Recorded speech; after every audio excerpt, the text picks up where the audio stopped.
Hi friends, welcome back to Nisha cooking channel. ಎಲ್ಲರೂ ಹೇಗಿದ್ದೀರಾ? ಚೆನ್ನಾಗಿದ್ದೀರಾ ಅಂದ್ಕೊತಿದ್ದೀನಿ. ನಾನು ನೋಡ್ರಿ ಇವತ್ತು ನಿಮ್ಮ ಜೊತೆ ಹೆಲ್ತಿ ಆ್ಯಂಡ್ ಟೇಸ್ಟಿ ಆದಂತಹ ಪ್ರೋಟೀನ್ ಭರಿತವಾದಂತಹ ಒಂದು ಸಿಂಪಲ್ಲಾಗಿ ಮಾಡುವಂಥ ನಾಷ್ಟಾ ರೆಸಿಪಿನ ನಿಮ್ಮ ಜೊತೆ ಶೇರ್ ಮಾಡ್ತಾಯಿದ್ದೀನಿ. ಯಾವುದು ಅಂತ ನೋಡ್ಕೊಳ್ರಿ. ಹಾಗೆ ಈ ವಿಡಿಯೋ ರೆಸಿಪಿ ನಿಮಗೆ ಇಷ್ಟ ಅನಿಸಿದ್ರೆ ನಮ್ಮ ಚಾನಲ್ಗೆ ಸಬ್ಸ್ಕ್ರೈಬ್ ಮಾಡಿಕೊಳ್ರಿ, ಬೆಲ್ ಐಕಾನನ್ನು ಪ್ರೆಸ್ ಮಾಡಿ ವಿಡಿಯೋನ ಸ್ಕಿಪ್ ಮಾಡದೆ ನೋಡಿ ಸಪೋರ್ಟ್ ಮಾಡಿ. ಇಲ್ಲಿ ನೋಡ್ರಿ ಎಷ್ಟು ಚೆನ್ನಾಗಿ ಸಾಫ್ಟಾಗಿ ಬಂದಿದೆ ಅಂಥೇಳಿ. ತುಂಬ ಚೆನ್ನಾಗಿ ತುಂಬ ರುಚಿ ಇರುವಂತಹ ಪ್ರೋಟೀನ್ ಇರುವಂತಹ ಹೆಸರು ಕಾಳಿನ ಪಡ್ಡನ್ನು ನಾನಿವತ್ತು ನಿಮಗೆ ಶೇರ್ ಮಾಡ್ತಾಯಿದ್ದೀನಿ. ನೋಡಿರಿ, ನೀವು ಇದೇ ರೀತಿ ಮಾಡ್ಕೊತೀನಿ ನೋಡಿರಿ, ಹೇಗೆ ಬಂತು ಅಂತ ತಿಳಿಸಿ. ಇಲ್ಲಿ ಈ ಪಡ್ಡು ರೆಸಿಪಿನ ಮಾಡೋದಕ್ಕೆ ನಾನಿಲ್ಲಿ 1 ಕಪ್ಪಷ್ಟು ಹೆಸರು ಕಾಳನ್ನು ರಾತ್ರಿ ನೆನೆಯಕ್ಕಿಟ್ಟಿದ್ದೆ. ನೋಡಿರಿ, ಚೆನ್ನಾಗಿ ನೆನೆದಿದೆ. ಅದರ ಜೊತೆ ನಾನಿಲ್ಲಿ 1 ಕಪ್ಪಷ್ಟು ಅಕ್ಕಿನ ತೊಗೊಂಡಿದ್ದೀನಿ. ಅಕ್ಕಿನೂ ಸಹಿತ ಹೆಸರು ಕಾಳು ಜೊತೆನೇ ನೆನೆಯಕ್ಕಿಟ್ಟಿದ್ದೆ, ಆದರೆ ಮಿಕ್ಸ್ ಮಾಡಿ ನೆನೆಯಕ್ಕೆ ಹಾಕಿಲ್ಲ, ಬೇರೆ ಬೇರೆ ಸಪ್ರೇಟಾಗಿ ನೆನೆಯಕ್ಕೆ ಹಾಕ್ಕೊಳ್ರಿ. ಈಗ ಇದಕ್ಕೆ ನಾವು ಮಸಾಲೆಗೆ ಇಲ್ಲಿ ಹಸಿಮೆಣಸಿನ್ಕಾಯಿ, ಕೊತ್ತಂಬರಿ, ಬೆಳ್ಳುಳ್ಳಿ, 1 ಗಡ್ಡೆ ಬೆಳ್ಳುಳ್ಳಿ, ರುಚಿಗೆ ತಕ್ಕಷ್ಟು ಉಪ್ಪು ಮತ್ತು ಕರಿಬೇವು ಸೊಪ್ಪನ್ನು ತೊಗೊಂಡಿದ್ದೀನಿ. ಅಂದರೆ ಖಾರಕ್ಕೆ ಇದಕ್ಕೆ ಹಾಕುವಂತಹ ಮಸಾಲೆ ಇದು. ಈಗ ಎಲ್ಲದನ್ನು ಸೇರಿಸಿ ನೈಸಾಗಿ ಗ್ರೈಂಡ್ ಮಾಡ್ಕೊಂಬರೋಣ. ತುಂಬ ಚೆನ್ನಾಗಿ ತುಂಬ ರುಚಿಯಾಗಿ ಬರುತ್ತೆ ಈ ನಾಷ್ಟ. ಬೆಳಗ್ಗೆ ಬೇಗನೆ ರೆಡಿ ಆಗುತ್ತೆ ನೋಡಿರಿ. ನಾವು ಹೆಸರು ಕಾಳು ನೆನೆಸ್ಬೇಕು ಅಷ್ಟೇ, ಅದೊಂದೇ ನೋಡಿರಿ. ಈಗ ಇಲ್ಲಿ ಮೆಣಸಿನ್ಕಾಯಿ, ಕೊತ್ತಂಬರಿ, ಹಸಿಮೆಣಸಿನ್ಕಾಯಿ, ಖಾರಕ್ಕೆ ಎಷ್ಟು ಬೇಕೋ ಅಷ್ಟು ತೊಗೊಳ್ರಿ. 1 ಗೆಡ್ಡೆ ಬೆಳ್ಳುಳ್ಳಿ ಎಸಳು ಮತ್ತು ರುಚಿಗೆ ತಕ್ಕಷ್ಟು ಉಪ್ಪು ಮತ್ತು ಕರಿಬೇವು ಸೊಪ್ಪು, ಈಗ ನೆನೆಸಿದಂಥ ಅಕ್ಕಿ ಎಲ್ಲದನ್ನು ಸೇರಿಸಿ ಈಗ ನೈಸಾಗಿ ಗ್ರೈಂಡ್ ಮಾಡ್ಕೊಂಬರೋಣ. ತರಿಯಾಗಿರಬಾರ್ದು, ಸ್ವಲ್ಪ ನೈಸಾಗಿ ಗ್ರೈಂಡ್ ಮಾಡಿರಿ. ಆಮೇಲೆ ನೀರು ಕೂಡ ಅಷ್ಟೇ, ಜಾಸ್ತಿ ಹಾಕಕ್ಕೆ ಹೋಗ್ಬಿಡಿ, ಸ್ವಲ್ಪನೇ ಹಾಕಿ ಗ್ರೈಂಡ್ ಮಾಡಿ. ತುಂಬ ನೀರಾದರೆ ಚೆನ್ನಾಗಿರಲ್ಲ, ಸ್ವಲ್ಪನೇ ನೀರು ಹಾಕಿ ಗ್ರೈಂಡ್ ಮಾಡಿಕೊಳ್ರಿ. ನೋಡಿ, ಇಲ್ಲಿ ನಾನು ಗ್ರೈಂಡ್ ಮಾಡಿ ತೊಗೊಂಡು ಬಂದಿದ್ದೀನಿ. ಈ ಥರ ಇರಬೇಕು ನೋಡಿ, ಪೂರ್ತಿ ನೀರಾಗಿರಬಾರ್ದು. ನೀರಾದರೆ ಹಂಚಿಗೆ ಅಂಟುಕೊಳ್ಳೋ ಚಾನ್ಸಸ್ ಇರುತ್ತೆ, ಹಂಗಾಗಿ ಸ್ವಲ್ಪ ಗಟ್ಟಿನೇ ಇರಲಿ. ಈಗ ಇದನ್ನು ಒಂದು ಪಾತ್ರೆಗೆ ಹಾಕಿ ತೆಗೆದಿಡೋಣ. ಹೀಗೆ ಎಲ್ಲದನ್ನು ನೆನೆಸಿದಂಥ ಕಾಳುಗಳನ್ನು ನಾನು ಗ್ರೈಂಡ್ ಮಾಡಿ ತಗೊಂಡು ಬರ್ತೀನಿ. ಆಮೇಲೆ ನೋಡ್ರಿ, ಇಲ್ಲಿ ಎಲ್ಲ ಬ್ಯಾಟರ್ ರೆಡಿ ಇದೆ, ಗ್ರೈಂಡ್ ಮಾಡಿ ತಗೊಂಡು ಬಂದಿರೋಂಥದ್ದು. ಇದಕ್ಕೆ ನಾನಿಲ್ಲಿ ಅರ್ಧ ಸ್ಪೂನಷ್ಟು ಅರಿಶಿನ ಪುಡಿನ ಹಾಕ್ತಾಯಿದ್ದೀನಿ. ಆಮೇಲೆ 1 ಸ್ಪೂನಷ್ಟು ಜೀರಿಗೆನ ಹಾಕ್ತಾಯಿದ್ದೀನಿ. ಈ ಜೀರಿಗೆ ಹಾಕೋದ್ರಿಂದ ಘಮ ತುಂಬ ಚೆನ್ನಾಗಿ ಬರುತ್ತೆ. ಆಮೇಲೆ ಟೇಸ್ಟ್ ಕೂಡ ಸೂಪರಾಗಿರುತ್ತೆ. ಮೇಲೆಯಿಂದ ಜೀರಿಗೆ ಹಾಕಿದರೆ, ಮೇಲೆಯಿಂದ ಜೀರಿಗೆ ಹಾಕಿದರೆ ತಿನ್ನಲ್ಲ ಅನ್ನೋರು ನೀವು ಖಾರ ಗ್ರೈಂಡ್ ಮಾಡಬೇಕಾದ್ರೆ ಹಾಕಿದ್ವಲ್ಲೋ ಆವಾಗಲೇ ನೀವು ಹಾಕ್ಬೋದು. ಈಗ ಇದ್ರ ಘಮ ತುಂಬ ಚೆನ್ನಾಗಿ ಕೊಡುತ್ತೆ. ಚೆನ್ನಾಗಿ ಇದನ್ನು ಮಿಕ್ಸ್ ಮಾಡೋಣ. ಅರಿಶಿನ ಮತ್ತು ಜೀರಿಗೆ ಕಾಳನ್ನು ಸರಿಯಾಗಿದ್ದು ಮಿಕ್ಸ್ ಆಗಲಿ. ಇಲ್ಲಿ ಮೇಲ್ಗಡೆಯಿಂದ ನಾನು ಉಪ್ಪು ಹಾಕ್ತಾಯಿಲ್ಲ, ಯಾಕಂದರೆ ಗ್ರೈಂಡ್ ಮಾಡಬೇಕಾದ್ರೆ ಉಪ್ಪನ್ನು ಹಾಕಿದ್ದೀವಿ. ಈಗ ಇದಕ್ಕೆ ಸಣ್ಣಗೆ ಹೆಚ್ಚಿಕೊಂಡಂತಹ 1 ಉಳ್ಳಾಗಡ್ಡಿನ ಹಾಕ್ತಾಯಿದ್ದೀನಿ ನಾನು. ಇದನ್ನು ಚೆನ್ನಾಗಿ ಉಳ್ಳಾಗಡ್ಡಿನ ಒಡೆದು ಹಾಕ್ಕೊಳ್ರಿ. ಈಗ ಇದಕ್ಕೆ 1 ಕಪ್ಪಷ್ಟು ಕ್ಯಾರೆಟ್ ತುರಿನ ಹಾಕ್ತಾಯಿದ್ದೀನಿ. ಈಗ ಇದನ್ನು ಸರಿಯಾಗಿ ಮಿಕ್ಸ್ ಮಾಡೋಣ. ನಾವು ಕ್ಯಾರೆಟು ಅಲ್ಲಿ ವಿಟಮಿನ್ ಎ ಇದೆ, ತುಂಬ ಒಳ್ಳೆಯದು ನಮ್ಮ ಆರೋಗ್ಯಕ್ಕೆ. ಹೆಸರು ಕಾಳು ಅಷ್ಟೇ ತುಂಬ ಪ್ರೋಟೀನ್ ಇರುವಂತಹ ಒಂದು ಆಹಾರ ನೋಡಿರಿ. ನಾವು ಪಲ್ಯ ಸಾಂಬಾರು ತಿಂದು ಬೇಜಾರಾದಾಗ ಈ ಥರ ಒಂದು ನಾಷ್ಟ ಮಾಡ್ಕೊಂಡು ತಿಂದರೆ ತುಂಬ ಚೆನ್ನಾಗಿರುತ್ತೆ ನೋಡಿರಿ. ಇಲ್ಲಿ ಪಡ್ಡಿನ ಹಂಚು ನಾನು ಕಾಯಕ್ಕೆ ಇಟ್ಟಿದ್ದೀನಿ. ಇದಕ್ಕೆ ಸ್ವಲ್ಪ ಎಣ್ಣೆ ಹಾಕ್ಕೊಳ್ಳೋಣ. ಎಣ್ಣೆ ಹಾಕಿ ಚೆನ್ನಾಗಿ ಬಿಸಿ ಮಾಡಿರಿ ಹಂಚನ್ನು. ಮಕ್ಕಳು ಅಂತೂ ತುಂಬ ಇಷ್ಟಪಟ್ಟು ತಿಂತಾರೆ, ಅಷ್ಟು ರುಚಿಯಾಗಿ ಇರುತ್ತೆ ನೋಡಿರಿ ಇದು. ಈಗ ನಾನು ಇಲ್ಲಿ ಬ್ಯಾಟರನ್ನು ಹಾಕ್ತಾಯಿದ್ದೀನಿ ಹಂಚಿಗೆ.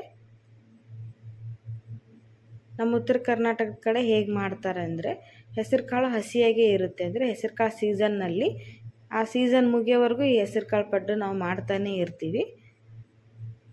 ಆ ಸೀಸನ್ ಮುಗಿದ್ಮೇಲೆ ಹೇಗೆ ಮಾಡೋದು ಅಂದರೆ, ಈ ಥರ ಒಣ ಕಾಳು ಇರುತ್ತೆ ಅಲ್ವ, ಹೆಸರು ಕಾಳು, ಅದನ್ನು ನೆನೆಸ್ಬಿಟ್ಟು ಮಾಡ್ಬೋದು, ಹಾಗೂ ಬರುತ್ತೆ. ನಾವು ಹಸಿ ಕಾಳನ್ನು ಮಾಡಿದ್ರೆ ಇನ್ನೂ ತುಂಬ ರುಚಿ ಜಾಸ್ತಿ ಇರುತ್ತೆ ನೋಡಿರಿ. ಈಗ 1 ನಿಮಿಷ ಇದ್ರ ಮೇಲೆ ಲಿಡ್ ಕ್ಲೋಸ್ ಮಾಡಿ ಬಿಟ್ಟಿದ್ದೆ. ಈಗ ಇದಕ್ಕೆ ಮೇಲಿಂದ ಸ್ವಲ್ಪ ಎಣ್ಣೆ ಹಾಕಿ ಚೆನ್ನಾಗಿ ಇದನ್ನು ತಿರುಗಿಸ್ಕೊಳ್ರಿ. ನಾವು ಲೋ ಫ್ಲೇಮ್ ಇಟ್ಕೊಂಡು ಇದನ್ನು ಬೇಯಿಸ್ಬೇಕಾಗತ್ತೆ, ಅಂದರೆ ಒಳಗಡೆ ಚೆನ್ನಾಗಿ ಬೆಂದ್ಕೊಳ್ಳುತ್ತೆ ನೋಡಿರಿ. ಈಗ ಎಲ್ಲ ಪಡ್ಡನ್ನು ತಿರುಗಿಸಿ ಹಾಕೋಣ. ನಾವು ಪಡ್ಡು ಮಾಡಬೇಕಾದ್ರೆ ಇನ್ನೊಂದೇನು ಟಿಪ್ಸ್ ಅಂದರೆ, ಫಸ್ಟು ಮಧ್ಯದಲ್ಲಿ ಏನಿರುತ್ತೋ ಅದಕ್ಕೆ ಹಾಕಬಾರ್ದು. ಸುತ್ತಲೂ ಏನು ಬ್ಲಾಕ್ಸ್ ಇರುತ್ತೋ ಅದಕ್ಕೆ ಹಾಕಬೇಕು. ಆಮೇಲೆ ಮಧ್ಯದಲ್ಲಿರುವಂಥ ಬ್ಲಾಕ್ಸ್ಗೆ ಹಾಕಿದರೆ ಮಧ್ಯದಲ್ಲಿರುವಂಥ ಪಡ್ಡು ಹೊತ್ತು ಹೋಗಲ್ಲ ನೋಡಿರಿ. ಇಲ್ಲಾಂದರೆ ನಾವು ಮಧ್ಯದಲ್ಲೇ ಫಸ್ಟ್ ಹಾಕಿದರೆ ಬೇಗನೆ ಹೊತ್ತೋಗುತ್ತೆ. ಗ್ಯಾಸ್ ಉರಿ ಏನಿರುತ್ತೆ ಮಧ್ಯದಲ್ಲಿ ಜಾಸ್ತಿ ಬರ್ತಾ ಇರುತ್ತೆ. ಹಾಗಾಗಿ ನೀವು ಫಸ್ಟ್ ಸುತ್ತ ಕಡೆ ಎಲ್ಲದಕ್ಕೂ ಬ್ಯಾಟರ್ ಹಾಕಿಬಿಟ್ಟು ಆಮೇಲೆ ನೆಕ್ಸ್ಟು ಮಧ್ಯದಲ್ಲಿ ಹಾಕಬೇಕು ನಡುಕ್ಕೆ. ಈಗ ನೋಡಿರಿ ಎಲ್ಲದನ್ನು ಈಗ ತಿರುಗಿಸಿ ಹಾಕಿ ಇದನ್ನು ಚೆನ್ನಾಗಿ ಬೇಯಿಸ್ಕೊಳ್ರಿ. ಈಗ 1-2 ನಿಮಿಷ ಬೆಂದರೆ ರುಚಿಯಾದಂತಹ ಹೆಸರು ಕಾಳು ಪಡ್ಡು ರೆಡಿ ಆಗುತ್ತೆ ನೋಡಿರಿ. ಇಲ್ಲಿ ನೋಡಿರಿ ಬೆಂದಿದೆ ಚೆನ್ನಾಗಿ. ಇನ್ನೂ ಕ್ರಿಸ್ಪಿ ಬೇಕು ಅಂದರೆ ನೀವು ತಿರುಗಿಸಿ ಹಾಕಿ ಚೆನ್ನಾಗಿ ಕೆಂಪಗಾಗೋವರೆಗೂ ರೋಸ್ಟ್ ಮಾಡ್ಕೋಬೋದು. ನೋಡಿ ಇಲ್ಲಿ 1-2 ನಿಮಿಷ ಬಿಟ್ಟು ಮತ್ತೆ ಇದನ್ನು ಈಗ ಪ್ಲೇಟಿಗೆ ಹಾಕಿ ತೆಗೆದುಬಿಡೋಣ. ಎಲ್ಲ ಪಡ್ಡುಗಳನ್ನು ತೆಗೆದು ಹಾಕ್ರಿ. ನೀವು ಇದನ್ನು ಮಾರ್ನಿಂಗ್ ಟಿಫನಿಗೂ ತಿನ್ಬೋದು, ಸಾಯಂಕಾಲ ಸ್ನ್ಯಾಕ್ಸ್ ಆಗಿ ತಿನ್ಬೋದು, ಇಲ್ಲಾಂದರೆ ಮಕ್ಕಳಿಗೆ ಬಾಕ್ಸಿಗಾದರೂ ಹಾಕಿ ಕಟ್ಬೋದು ನೋಡಿರಿ. ಬೇಗ ರೆಡಿ ಆಗುತ್ತೆ. ಮಾಮೂಲು ಪಡ್ಡು ತಿಂದು ಬೇಜಾರಾದಾಗ ಈ ಥರ ಒಂದು ಸರಿ ಹೆಸರು ಕಾಳು ಪಡ್ಡು ಮಾಡಿ ನೋಡಿರಿ. ನಾನು ಇಲ್ಲಿ ಇನ್ನೊಂದು ಬ್ಯಾಚನ್ನು ಹಾಕ್ತಾಯಿದ್ದೀನಿ ಪಡ್ಡು ನೋಡಿರಿ.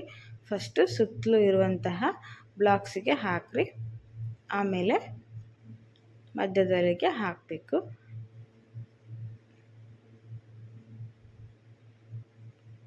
ತುಂಬ ಪ್ರೋಟೀನ್ ಇರುವಂತಹ ಪಡ್ಡನ್ನು ಒಂದು ಸರಿ ನೀವು ಟ್ರೈ ಮಾಡಿ ನೋಡಿರಿ, ತುಂಬ ರುಚಿಯಾಗಿರುತ್ತೆ ಇದು. ಈಗ ಮತ್ತೆ ಲಿಡ್ ಕ್ಲೋಸ್ ಮಾಡಿ 1-2 ನಿಮಿಷ ಲೋ ಫ್ಲೇಮಲ್ಲಿಟ್ಟು ಬೇಯಿಸಬೇಕು. ಆವಾಗ ಚೆನ್ನಾಗಿ ಬೆಂದಿರುತ್ತೆ ನೋಡಿ ಹೇಗೆ ಕಲರ್ಫುಲ್ಲಾಗಿ ಕಾಣಿಸ್ತಾ ಇದೆ ಅಂಥೇಳಿ. ಅಷ್ಟೇ ತಿನ್ನೋಕೆ ಕೂಡ ಚೆನ್ನಾಗಿರುತ್ತೆ. ಕಣ್ಣಿಗೆ ಹೇಗೆ ಚೆನ್ನಾಗಿ ಕಾಣಿಸುತ್ತೋ ತಿನ್ನೋಕೆ ಕೂಡ ಬಾಯಿಗೆ ಅಷ್ಟೇ ರುಚಿ ಕೊಡುತ್ತೆ ನೋಡಿರಿ ಇದು. ಅದು ಪಡ್ಡನ್ನು ನಾವು ಮಾಡಬೇಕಾದ್ರೆ ಅದ್ರ ಘಮ ಅಷ್ಟು ಚೆನ್ನಾಗಿ ಫ್ಲೇವರ್ ಬರ್ತಾ ಇರುತ್ತೆ. ಅದು ನಾವು ಮಾಮೂಲು ಅಕ್ಕಿ ಪಡ್ಡು ಮಾಡ್ತಾ ಇರ್ತೀವಿ, ಇದು ಒಂದು ಹೊಸ ರುಚಿ ತಿಂದಂಗೆ ಆಗುತ್ತೆ. ಒಂದು ಸರಿ ನೀವು ಇದನ್ನು ಈ ರೀತಿ ಟ್ರೈ ಮಾಡಿ ನೋಡಿರಿ. ಈಗ ಎಲ್ಲ ಪಡ್ಡನ್ನು ಈ ಥರ ತಿರುಗಿಸಿ ಹಾಕಿ ಬೇಯಿಸ್ಕೊಳ್ಳೋಣ. 1-2 ನಿಮಿಷ ನೀವು ಇದನ್ನು ಚೆನ್ನಾಗಿ ಬೇಯಿಸಬೇಕಾಗುತ್ತೆ. ಯಾಕಂದರೆ ಲೋ ಫ್ಲೇಮ್ ಇಟ್ಕೊಂಡು ಬೇಯಿಸೋದ್ರಿಂದ ಸ್ವಲ್ಪ ಒಂದು 5-10 ನಿಮಿಷ ಇದನ್ನು ಚೆನ್ನಾಗಿ ಬೇಯಿಸಬೇಕು. ನಾವು ಹೈ ಫ್ಲೇಮ್ ಇಟ್ಕೊಂಡು ಬೇಯಿಸಿದರೆ ಮೇಲ್ಗಡೆಯಿಂದ ಬೆಂದಿರುತ್ತೆ, ಒಳಗಡೆ ಹಿಟ್ಟು ಹಾಗೆ ಇರುತ್ತೆ. ಹಾಗಾಗಿ ಲೋ ಫ್ಲೇಮ್ ಇಟ್ಕೊಂಡು ಚೆನ್ನಾಗಿ ಇದನ್ನು ಎರಡೂ ಕಡೆ ಈ ಥರ ಕ್ರಿಸ್ಪಿಯಾಗಿ ಚೆನ್ನಾಗಿ ಬೇಯಿಸ್ರಿ, ಆವಾಗ ಟೇಸ್ಟಿಯಾಗಿ ಬರುತ್ತೆ ನೋಡಿರಿ. ಈಗ ಸರಿಯಾಗಿ ಬೆಂದಿದೆ. ಈಗ ಮತ್ತೆ ಇದನ್ನು ಪ್ಲೇಟಿಗೆ ಹಾಕಿ ಸರ್ವ್ ಮಾಡೋಣ. ಇದನ್ನು ತಿನ್ನೋಕ್ಕೆ ಚಟ್ನಿ ಅದು ಏನು ಬೇಡ ನೋಡಿರಿ, ನಾವೆಲ್ಲದನ್ನು ಹಾಕಿರೋದ್ರಿಂದ ಕರೆಕ್ಟಾಗಿ ಉಪ್ಪು ಖಾರ ಹಾಕಿರೋದ್ರಿಂದ ಹಾಗೆ ತಿನ್ಬೋದು. ಅಷ್ಟಕ್ಕೂ ನಿಮಗೆ ಬೇಕು ಅಂದರೆ ಸ್ವಲ್ಪ ಮೊಸರು ಅಥವಾ ಕೆಂಪು ಚಟ್ನಿ ಏನಾದರೂ ಇದ್ದರೂ ನೀವು ಅದ್ರ ಜೊತೆ ತಿನ್ಬೋದು, ಚೆನ್ನಾಗಿರುತ್ತೆ ನೋಡಿರಿ.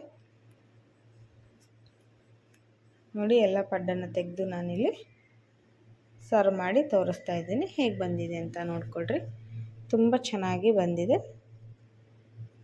ಹಾಗಾದರೆ ನೋಡಿ, ನಿಮಗೆ ಇದು ವಿಡಿಯೋ ರೆಸಿಪಿ ಇಷ್ಟ ಆಗಿದೆ ಅಂದ್ಕೊತೀನಿ. ಈ ರೆಸಿಪಿ ನಿಮ್ಗೆ ಇಷ್ಟ ಅನಿಸಿದರೆ ನಮ್ಮ ಚಾನಲ್ಗೆ ಸಬ್ಸ್ಕ್ರೈಬ್ ಮಾಡಿಕೊಂಡು ಬೆಲ್ ಐಕನನ್ನು ಪ್ರೆಸ್ ಮಾಡಿ. ಇನ್ನೂ ಯಾರು ಸಬ್ಸ್ಕ್ರೈಬ್ ಆಗದೇ ವಿಡಿಯೋ ನೋಡ್ತಾ ಇದ್ದೀರಾ, ದಯವಿಟ್ಟು ನಮ್ಮ ಚಾನಲ್ಗೆ ಸಬ್ಸ್ಕ್ರೈಬ್ ಮಾಡಿಕೊಂಡು ವಿಡಿಯೋಗಳನ್ನು ನೋಡಿ ಬೆಲ್ ಐಕನನ್ನು ಪ್ರೆಸ್ ಮಾಡಿ. ಆವಾಗ ನಾನು ಹಾಕೋ ವಿಡಿಯೋಗಳ ನೋಟಿಫಿಕೇಷನ್, ಡೈಲಿ ಏನು ವಿಡಿಯೋಗಳನ್ನು ಹಾಕ್ತೀನಿ ಅದರ ನೋಟಿಫಿಕೇಷನ್ ನಿಮಗೆ ಬರುತ್ತೆ. ಆವಾಗ ಮೊದಲು ನೀವು ವಿಡಿಯೋಗಳನ್ನು ನೋಡ್ಬೋದು. ನೀವು ಬೆಲ್ ಐಕನನ್ನು ಪ್ರೆಸ್ ಮಾಡಲಿಲ್ಲ ಅಂದರೆ ನಿಮಗೆ ನೋಟಿಫಿಕೇಷನ್ ಬರೋದಿಲ್ಲ ನೋಡಿರಿ. ಹಾಗಾಗಿ ಸಬ್ಸ್ಕ್ರೈಬ್ ಮಾಡಿಕೊಂಡು ಬೆಲ್ ಐಕನನ್ನು ಪ್ರೆಸ್ ಮಾಡಿರಿ. ವಿಡಿಯೋ ನೋಡಿದ್ದಕ್ಕೆ ಧನ್ಯವಾದಗಳು. ಬಾಯ್.